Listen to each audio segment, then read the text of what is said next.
राज्यात नीट पेपर फुटीचं जे काही आंदोलन राज्यात देशात रोल नीटचा पेपर फुटला आणि देशभरामध्ये आंदोलन झालं. हे आंदोलन इतकं मोठं होतं की शिक्षण मंत्र्यांना राजीनामा द्यावा लागला. आता त्यानंतर राज्यामध्ये आणखी काही पेपर फुटी पुढे येत आहेत.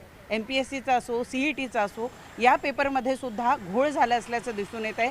काही मोजक्याच लोकांसाठी हे पेपर फोडले गेले असं दिसून येत आहे. तशा पद्धतीच्या काही क्लिपसुद्धा व्हायरल होत आहेत. या संपूर्ण मुद्द्यावर बोलण्यासाठी आमदार रोहित पवार आपल्याबरोबर आहेत. त्यांच्याकडून जाणून घेऊया काल MPSC आज CET या दोन्ही मुद्द्यांवर तुम्ही आत्तापर्यंत बोललेले आहात. काय काय माहिती तुमच्याकडे आलेली आहे आणि कशा पद्धतीनं हे पेपर फुटलेले आहे किंवा या परीक्षांमध्ये घोळ करण्यात आले? नाही, MSCETचे जे आयुक्त आहेत त्यांना भेटण्यासाठी आम्ही सर्वजण गेलो होतो. कारण का तुमच्यासारख्या चॅनलच्या माध्यमातून व आमच्या पण सोशल मीडियावर खूप सारी आम्हाला अशी माहिती मिळाली होती की CETचा जो पेपर असतो त्याच्यामध्ये मॅन्युप्युलेशन केलं गेलं. म्हणजे एखाद्या व्यक्तीला 50% असतील आणि त्याची ते एवढं हुशार नसेल आणि त्याला चांगल्या कॉलेजमध्ये समजा गव्हर्मेंट कॉलेजमध्ये जायचं असेल तर त्याला 99पेक्षा जास्त पर्सेंटाईल लागतं, तर सिस्टममध्येच मार्क्स वाढवले जातात. म्हणजे कुठं ना कुठेतरी मग सॉफ्टवेअरचं मॅन्युप्युलेशन आहे का असा प्रश्न तिथं निर्माण होतो. आणि ह्याला एक चेन आहे का ज्याच्यामध्ये MSCETमधले सुद्धा काही अधिकारी इन्वॉल्ड आहेत. मग जे आपलं सॉफ्टवेअर आहे ती जी कंपनी आहे त्यातले काही लोक इन्वॉल्ड आहे का, असे बरेच शंका तिथं निर्माण होतात. त्यामुळे आयुक्तांना आम्ही भेटलो, बोललो, पण त्यांना विश्वास आहे त्यांच्या सिस्टमवर की कुठंच काय चुकीचं घडलेलं नाही. आता जे व्हिडिओ आले बऱ्याच क्लासेसच्या मालकांनीसुद्धा त्या ठिकाणी तिथं त्यांचं मत व्यक्त केलेलं आहे की हो काही ना काहीतरी गडबड त्या ठिकाणी होते. मग ह्याला सिरियसली घेणं फार महत्त्वाचं आहे. त्यामुळे आयुक्तांनी आम्हाला सांगितलं की जो ऑडिओ क्लिप जे सगळीकडे फिरते त्याच्यावर आम्ही FIR केलेला आहे की खरंच काय घडलं याची शहानिशा व्हावी, म्हणजे इन्व्हेस्टिगेशन व्हावं. पण आम्ही त्यांना हे सुद्धा सांगितलं की जर काय होत असेल तर ते सॉफ्टवेअरमधून होत असावं. जर होत असेल तर, नसेल तर चांगलीच गोष्ट आहे. मग सॉफ्टवेअरचं फॉरेन्सिक ऑडिट होणं महत्त्वाचं आहे आणि त्या बाबतीतली विनंती आम्ही त्यांना तिथं केलेली आणि आम्ही पत्रसुद्धा आज संध्याकाळी ईमेलद्वारे त्यांना तिथं पाठवणार आहोत. आत्ता आमच्याकडे कॉन्क्रीट काही पुरावे तिथं आलेले नाहीत, कारण का आम्ही जेव्हा एखादं आंदोलन करतो, एखादा मुद्दा तिथं घेऊन पुढं जात असतो तेव्हा आमच्याकडे पुरावे असणं फार महत्त्वाचं आहे. जे पुरावे आलेत ते आता सोशल मीडियावरनं आलेले आहेत, पण बरेच लोक फोन करून सांगतात की आमच्याकडे अजून पुरावे आहेत. हे सगळे पुरावे एकत्रित करून मग पुढच्या काही दिवसामध्ये 100% हा विषय आम्ही तिथं घेणार आहोत. पण शेवटी अधिकाऱ्यांशी बोलून अधिकाऱ्यांची पण बाजू समजून घेणं हे महत्त्वाचं असल्यामुळे आत्ता मी त्यांना भेटलो. आत्तापर्यंत ज्या काही विद्यार्थ्यांनी तुमच्याकडे तक्रार केली, पालकांनी तक्रार केली, त्यांनी कशा पद्धतीनं हा घोटाळा झालेला आहे किंवा होऊ शकतो याबद्दल काही मोडस ऑफ ऑपरेंडी सांगितली का? नाही, मोडस ऑफ ऑपरेंडी ह्याच्यामध्ये कसं आहे की जी काय प्रायव्हेट सॉफ्टवेअर कंपनी आहे त्यात दरवर्षी म्हणजे अंदाजे कुठंतरी 12-1 लाख विद्यार्थी या परीक्षेसाठी बसत असतात. आणि मग ते परीक्षेसाठी बसल्यानंतर त्यांचे जे मोबाईल नंबर आहे, कॉन्टॅक्ट नंबर आहेत, पालकांचे असून त्यांचे, ते त्या कंपनीकडे रजिस्टर झालेले असतात. आणि मग त्या नंबरवर त्रेस वेगळी कंपनी तिथे कॉल सेंटरद्वारे तिथं फोन करते आणि मग फोन करून एक अंदाज घेतला जातो की एखाद्या मुलाला किती हुशार आहे आणि त्याला मग मार्क्स वाढून पाहिजे नाही पाहिजे आणि त्याच्यावर तिथं व्यवहार केला जातो. आणि मग कुठेतरी चांगल्या कॉलेजला 15-20 लाख रुपये, साधं कॉलेज असेल तर मग रेट कमी होत जातो, गव्हर्मेंट असेल तर मग रेट वाढतो.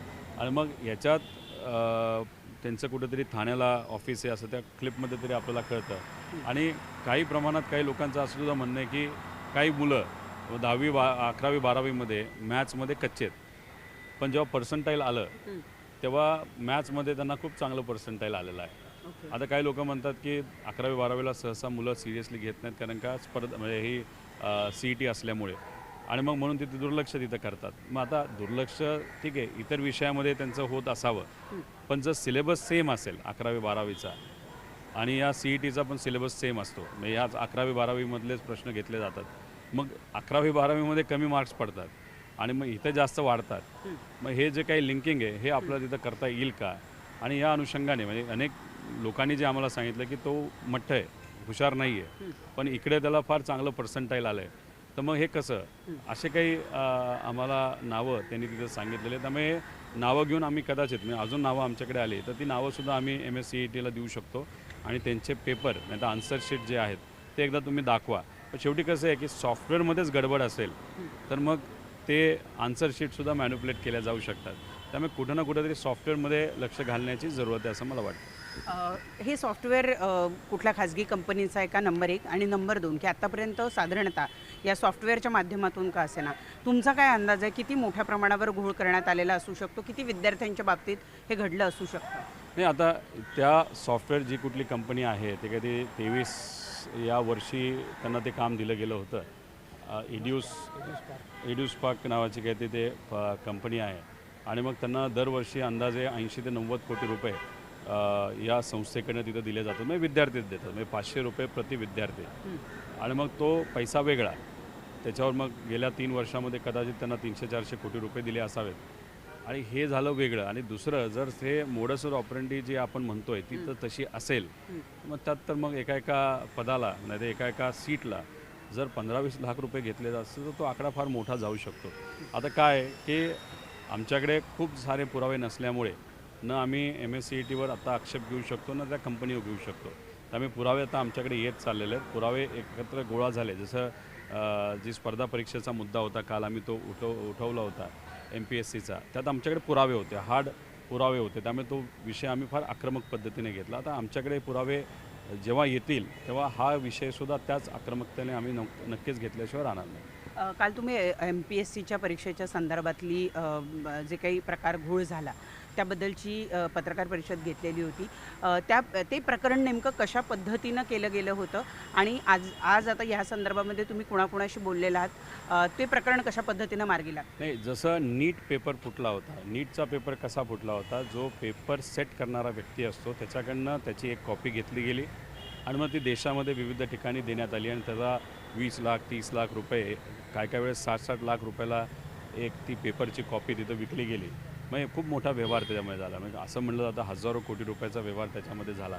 त्यामुळे पेपर सेट करणाऱ्या व्यक्तीकडनं जसं नीटमध्ये तिथं पेपर फुटला होता तसंच MPSCमध्ये सुद्धा जे काही आम्हाला अंदाज येत आहे त्याच्यात पेपर सेट करणाऱ्या व्यक्तीकडनं तरी हा पेपर फुटला गेला असावा. आणि जर पेपर सेट करणारा व्यक्ती ह्याच्यामध्ये जर इन्वॉल्व नसेल तर मग हायर अपसमध्ये म्हणजे जे प्रमुख अधिकारी आहेत त्या अधिकाऱ्यांपैकी एका व्यक्तीला हा पेपर बाहेर काढून तो मग एका संस्थेला देऊन त्याच्यात फक्त काय त्यांनी केलं आहे की तसा पेपर तो फुटलेला नाही, त्याच्यात त्यांनी प्रश्न फोडलेले आहेत. म्हणजे आता समजा MPSCचा जो पेपर जो ड्रग्स इन्स्पेक्टरचा दिला गेला होता त्यात 100 प्रश्न होते आणि जो प्रायव्हेट एक क्लास आहे नंदुरबारचा, आता तो अनरिचेबल झाला असं आम्हाला कळालं, तर त्या व्यक्तीकडनं तो जे काही प्रश्नपत्रिका 2 दिवस आधी आली होती ती अशी जनरल होती, त्यात 90% मॅच होतात. म्हणजे पेपर आधीच फुटला, फक्त तो कव्हरअप करण्यासाठी त्यांनी 10% प्रश्न वेगळे टाकले.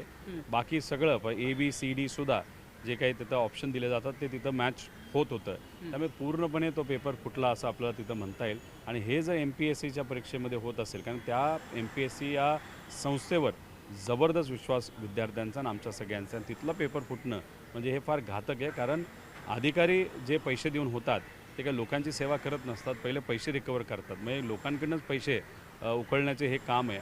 आणि कधीकधी काही ठराविक मित्रांना, परिचयाच्या लोकांनासुद्धा याच्यामध्ये घुसवलं जातं, नातेवाईकांना. त्यामुळे हे सगळं कुठेतरी थांबलं पाहिजे अशी आमची भूमिका होती. मग काल आम्ही आयोगाला भेटलो, पोलिसांना भेटलो, आयोगाला भेटून सगळे कागद तिथं दिले आणि मला असं कळालं की आता इन्व्हेस्टिगेशन सुरू झालेलं आहे. म्हणजे जो ऋषिकेश गांगर्डे म्हणून जो विद्यार्थी, तो ठामपणे विद्यार्थ्यांच्या बाजूली MPSCमध्ये हा जो पेपर फुटला आणि त्याकडे पुरावेत, तो तिथं आता चर्चेसाठी नाही तर त्याचं इन्व्हेस्टिगेशन करण्यासाठी त्याला बोलवलेलं आहे. आणि ज्या उमेदवाराबद्दल मी बोलत होतो, मी खरं तर कोणाचं नाव सांगितलं नव्हतं, पण ती जे काही उमेदवार होता नाही तर होती त्या व्यक्तीलासुद्धा बोलवलं आहे असं आम्हाला कळालेलं आहे. आणि मग त्यांच्याकडनं ती माहिती घेऊन मग त्या नंदुरबारचा जो पाटील आहे, जो त्या संस्थेचा मालक आहे, त्यापर्यंत पोहोचतील, पण त्याचा कॉन्टॅक्ट होत नाही असं कळतं. म्हणजे कुठं ना कुठंतरी काहीतरी मूर्त आहे आणि हे लवकरात लवकर बाहेर आलं पाहिजे. आणि सगळ्यात महत्त्वाचं काय की यांच्या व्हॉट्सॲप चॅटचा डंप घेऊन कोणाला अजून तो, जसं नीटमध्ये सुरुवात एकीकडनं झाली आणि मग कोणाकोणापर्यंत तो पेपर गेला हे इन्व्हेस्टिगेशनमध्ये बाहेर आलेलं आहे. तसंच या इन्व्हेस्टिगेशनमध्ये जर होम डिपार्टमेंटली, पोलीस विभागाने वेळेत आणि चांगल्या पद्धतीचं इन्व्हेस्टिगेशन केलं तर 100% आपल्याला कळू शकतं की याच्यामध्ये कोण कोण इन्व्हॉल्ड आहे. या प्रकरणामध्ये एक ऑडिओ क्लिपसुद्धा मोठ्या प्रमाणावर व्हायरल होते आहे. त्या ऑडिओ क्लिपच्या संदर्भामध्ये तपास कशा पद्धतीनं केला जाणार आहे. काही जणांच्या व्हॉट्सॲप चॅट ज्याचा आता तुम्ही उल्लेख केला की त्याच्यामध्ये सुद्धा असं दिसून येतं आहे की कुठे कुठे व्यवहार झाला किंवा कोणाकोणाला, तर या संदर्भामध्ये गृह विभागातल्या कुणाशी तुमचं बोलणं झालेलं आहे आणि त्यांनी काय सांगितलं, कशा पद्धतीनं पुढच्या काळात हा तपास केला जाणार? MSCET म्हणताय का तिकडे? नाही, MPSC. नाही, MPSCच्या बाबतीत एकतर त्यात चॅट्स आहेत, त्याच्याचबरोबर तुम्हाला तिथं फॉरेन्सिक ऑडिट लागणार आहे, त्याच्याचबरोबर तुम्हाला IT विभागाची मदत तिथं लागणार आहे, कारण का व्हॉट्सॲपची चॅट करीबन 2 वर्षापूर्वीची सुद्धा तुम्हाला डाउनलोड करता येते आणि मग इथं हा तो विषय आत्ता घडलेला आहे, त्यामुळे मग ती लगेच आपल्याला माहिती तिथं मिळू शकते. त्यामुळे IT डिपार्टमेंट, त्याच्याचबरोबर फॉरेन्सिक डिपार्टमेंट, पोलीस डिपार्टमेंट आणि उगाच वेळ न घालवता, जसं खरात प्रकरणामध्ये पटपट काही गोष्टी झाल्या, ठीक आहे आत्ता जरा बऱ्याच गोष्टी शांत झाल्या, पण त्यावेळेस जसं आग लागल्यासारखं इन्व्हेस्टिगेशन चालू होतं, तसंच या मुलांच्या भवितव्याचा मुद्दा असल्यामुळे फार डिटेलमध्ये जाऊन पण लवकरात लवकर हे इन्व्हेस्टिगेशन होणं महत्त्वाचं आहे. याच्यात तुम्ही जर त्या जी संस्था आहे नंदुरबारची, त्या पाटलाचा नंबर जर काढू शकलो, त्यातून आपल्याला बऱ्यापैकी कळणार आहे. कारण तो काय करायचा की इन्फॉर्मेशन पाठवली की डिलीट फॉर ऑल करायचा. म्हणजे त्याला असं वाटत होतं की व्हॉट्सॲपमध्ये जो काही संवाद असतो तो डिलीट केल्यामुळे संपला, असं नसतं की तो राहतो, ते डंप घेता येतो. त्यामुळे फक्त व्हॉट्सॲपचा डंप घेतला, तुम्ही माहिती काढली त्याच्यातून, तर तुम्हाला कळू शकतो. त्याचबरोबर जे नायब तहसीलदारबद्दल मी बोललो होतो, त्याचासुद्धा बॅकग्राऊंड चेक करायला काय हरकत आहे. म्हणजे आम्हाला तर काही प्रमाणात काही शिक्षकांकडनं सुद्धा असं सांगण्यात आलं की वडिलांचा मुलांना पास करा, मार्क्स वाढून द्या, याच्यासाठी सुद्धा दबाव त्या ठिकाणी होता नॉर्मल कॉलेजमध्ये, स्कूलमध्ये. आणि मग तसंच काहीतरी इथं त्या विषयांच्या बाबतीत झालं असेल का, आणि त्यातलं एक विद्यार्थी जो आहे तो ज्या स्कूल कॉलेजमध्ये ते जात होते 6 विषयामध्ये नापास झालेले आहेत आणि मग तिथं त्यांना ॲकॅडमिकली जमत नव्हतं आणि स्पर्धा परीक्षेमध्ये जर त्यांचा रँक हा पहिल्या 20मध्ये येत असेल तर मग काही लोक डाऊट घेतात. मग आम्ही डाऊट घेतो आहे, खरं खोटं शहानिशा करा, आम्हाला कोणाचं बदनामी त्या ठिकाणी करायची नाही, पण मग मुलं हुशार आहेत, मुलं ह्या सगळ्या गोष्टी काढतात. आता त्यातला जो एक दुसरा मुलगा आहे, म्हणजे त्याच अधिकाऱ्याचा मुलगा आहे, त्याला सांगण्यात आलं की तो दिव्यांग आहे, पण दुसऱ्या बाजूला मुलांनी काही व्हिडिओ काढलेत की तो पळतो आहे, डोंगर चढतो आहे. म्हणजे तो दिव्यांग कुठल्या अंगाने, म्हणजे तो जो फिजिकली वाटत नाही, मग बौद्धिक दिव्यांग आहे का काय, हे सुद्धा आपल्याला तिथं बघावं लागेल, काय सर्टिफिकेट आहे. त्यामुळे हा विषय लहान नाही आहे, ह्याच्यात पुरावे आहेत, खोलात जावं लागेल. MPSCमध्ये जर घोळ झाला आणि तिथं जर कीड लागली तर सर्वसामान्य लोकांना खूप मोठ्या अडचणी होतील, कारण का तिथूनच सगळे चांगले अधिकारी येत असतात आणि जर चुकीचे पैसे देऊन अधिकारी सिस्टममध्ये आले तर मग सामान्य लोकांची खूप मोठी अडचण होऊ शकते. धन्यवाद दादा आमच्याशी संवाद साधल्याबद्दल. तर हे होते आमदार रोहित पवार, जे सातत्याने MPSC आणि त्याचबरोबर CETच्या परीक्षेच्या संदर्भात जो काही घोळ होतो आहे याबद्दल आपला आवाज उठवत आहेत. महाराष्ट्रामध्ये अधिकाऱ्यांची भरती करण्याची अत्यंत महत्त्वाची आणि ज्याच्यासाठी शेकडो नाही तर हजारो विद्यार्थी आपल्या आयुष्याचं, आपल्या जीवाचं रान करतात, अशा MPSC परीक्षेमध्ये पण जर अशा पद्धतीचा घोळ होत असेल तर ते अत्यंत अयोग्य आहे आणि त्यासाठी आवाज उठवला गेला पाहिजे, अशी प्रतिक्रिया आमदार रोहित पवार यांनी या ठिकाणी दिली आहे. व्हिडिओ जर्नलिस्ट रमेश भटसा, प्रणाली कापसे, न्यूज 18 मराठी, मुंबई.